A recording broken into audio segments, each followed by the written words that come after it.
Hey guys, I'm Dov, and today I'm back with more Total War Warhammer 2 online action. We got some dancing Wurzag, yes indeed, gonna be taking a look at a replay from Sladex, definitely known as a master of the Greenskins, going up against Morgengrat as the Dark Elves, so definitely in for a great battle. Let's quickly look at the builds here. Dancing Wurzag, it's gonna be rocking Brainburster and Fists of Gork. It's also got the Bonewood Staff, of course. No Squiggly Beast, interestingly enough. FG to get. Wah. We've also got a Night Gobbo Shaman. Let's take a look at what he's got. Vindictive Glare, as well as Sneaky Stealin', which is excellent. Vindictive Glare is in a pretty good place right now. You spam that, get that Sneaky Stealin' to reduce your opponent's recharge rate.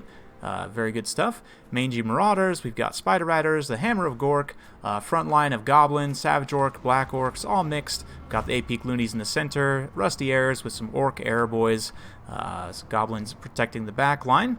And yeah, some Skulkers as well. For the Dark Elves, I've got a very mobile, kind of skirmish-oriented army. A couple of Dark Riders here with repeater crossbows. Good old Malekith up on a dragon, dropping some Blade Wind in the middle there. Cold One Chariot, very interesting choice. Some Corsair Handbows here. Hidden in the woods, we've got Cold One Knights, Bleak Swords, Dread Spears, more Cold One Knights, more Bleak Swords, and what? Dread Spears, yep. A couple more Corsair Handbows. We've got some Doomfire Warlocks over there in the corner and some sneaky Squig Hoppers back here as well. So yeah, you can see the Black Orcs taking a little bit of heat there from the repeater crossbows, but Sladex doing a great job counter-firing anytime the Dark Elves come in. He's got his own skirmishers on station to respond there. And here we go with the Vindictive Glare. Does some solid damage against Malekith. That's actually some great value for the cost. So yeah, Malekith's going to be on a little bit of a timer there because of that Vindictive Glare. Miscast is doing a little bit of damage to the Night Gobbo Shaman, but no big deal. And yeah, we're going to watch as this skirmish phase kind of gets underway. More spells going to be dropped by Malekith here. A nice Blade Wind, doing some okay damage. Honestly, though, I would have liked to have seen Soul Stealer instead. Personally, when I run Malekith, especially up on the dragon, because he's such an expensive target, having that self-healing of Soul Stealer, I think, is super important. Just to be able to give yourself a little bit more HP, especially when you're getting pounded by a Vindictive Glare like this. But you can see Corsair Handbows getting counterfired very nicely by the Orc Airboys and the Goblins and everything. Repeater Crossbows getting some effective damage, but I'm not sure where that Hammer of Gork is firing. Looks like over here on those Corsairs doing some good damage. Again, it also applies that blind effect. Go ahead and have a look here. Let's see, it looks like actually the effect just dropped off. But maybe if it makes contact there again, we can go ahead and grab that. Basically, it's a minus 26 melee attack and defense, and it also gives minus accuracy as well. So very good stuff in this matchup. You can see the Doomfire Warlocks getting ganged up on by Spider Riders and Goblins. They would beat Spider Riders normally pretty easily, but with the Goblins supporting, they're going to be soaking a lot of the hits, also providing a lot of counter hits. Not to mention the poison on both sides can be pretty brutal. So yeah, Doomfire Warlocks definitely not trading cost effectively there. Meanwhile, these handbows are getting caught up a little bit on Savage Orcs, and it looks like the Wah being popped here to give them that extra speed and charge bonus to try and close the gap. Also, over on this side, we've got a pitched melee engagement underway. The Dragon, Malekith drop down. Cold One Knights also coming in, trying to disrupt the Greenskin missile line, but FG to get comes in, pinning Malekith on the ground, and this is an incredibly dangerous situation. You can see the Skulkers coming in over to also provide that speed debuff, and Malekith's taking a ton of damage here from the Black Orcs, buffed up by the Wah to 56 melee attack with huge weapon strength, just doing a ton of damage to Malekith here. Savage Orcs holding the line against Bleak Swords for now, and a smoke bomb is popped on Malekith before he can get back up in the air, so he's pretty much finished, and that is going to put a severe dent in the balance of power for the Greenskins, and be a pretty rough hurdle for the Dark Elves to overcome. We'll see if Malekith can get out of this alive. Right now his health is just tanking here, and because of that smoke bomb, he really just can't pull away, down to 300. Yeah, less than 300, about 315 maybe before he squeaks back up in the air, going down below 300 there. But Hammer of Gork continuing to fire away. A lot of the Greenskins units getting a little bit low though. Savage Orc's not too happy. A lot of the missile units have been compromised as well. You can see the Orc Airboys getting separated from the Rusty Airs there. The Cold One Chariot trying to push through. Honestly, I'm not the biggest fan of chariots against the Greenskins because their infantry tends to be pretty high mass. Biggins, Black Orcs are some of the highest mass infantry in the game. I'm not the biggest fan of using chariots against them. Certainly the Cold One Chariot with its armor-piercing missiles and its armor-piercing melee can be useful. You can see over here the Greenskin missile units being wrapped up, so not completely terrible for the Dark Elves at this point, but the loss of Malekith there is just a huge amount of value down the drain.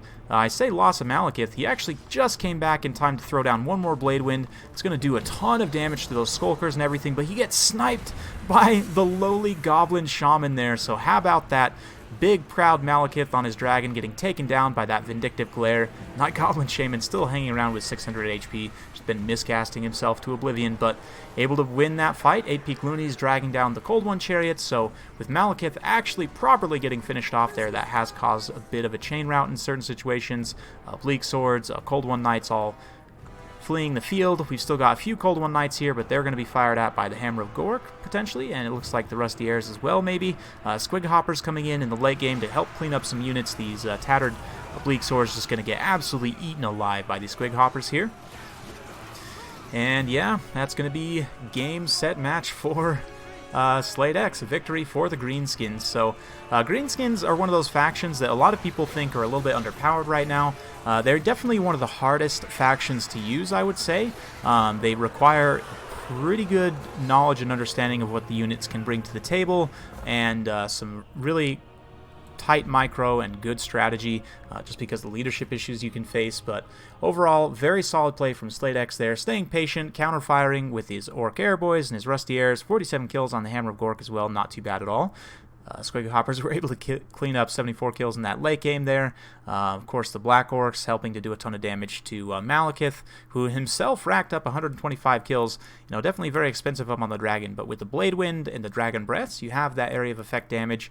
Like I said, though, personally, I like to have the Soul Stealer. It also gives area of effect damage, obviously not as much as the Blade Wind potentially, but it also heals Malekith when he's up on the dragon. That's pretty substantial, definitely. You can keep that Power of Darkness going. If you can keep your Black Ark Corsairs out of your opponent's paws, you can keep spamming that on them, and they'll be relatively happy and keep throwing down that Soul Stealer. But still, Morgengrat doing very well, kind of breaking things up with the Cold One Knights. Bleak Sword's able to do pretty favorably in a few situations. The Cold One Chariot, despite what I was saying, 49 kills, pretty decent overall, but very fun battle.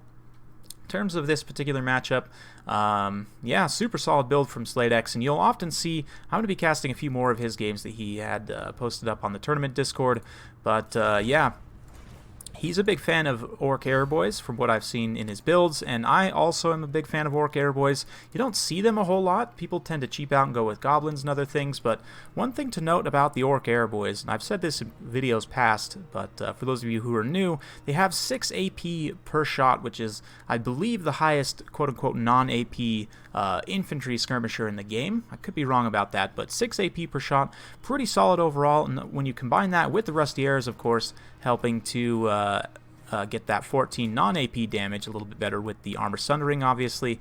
They can get some really good damage done in a counterfire situation, good against monsters, even higher armor infantry. They can get some good work against. They're not the most accurate. Their range is relatively limited as well, but they do provide a pretty good punch at a range.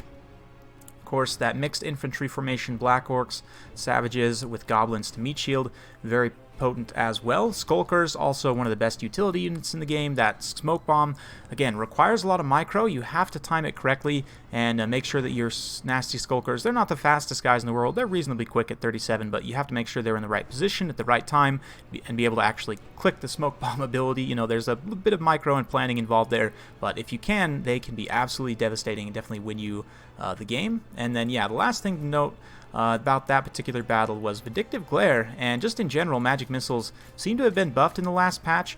Vindictive Glare in particular, because again it provides this reduced power recharge rate, that's going to limit your opponent's ability to cast spells, and with just these two, this guy comes in only 300 points, and for the amount of damage that he was able to put down on Malekith, it's pretty substantial. You could even come in and grab the Wand of Jet as well, so that when you get low on magic and you're not able to keep spamming the Vindictive Glare as much, you can continue to get more Winds of Magic.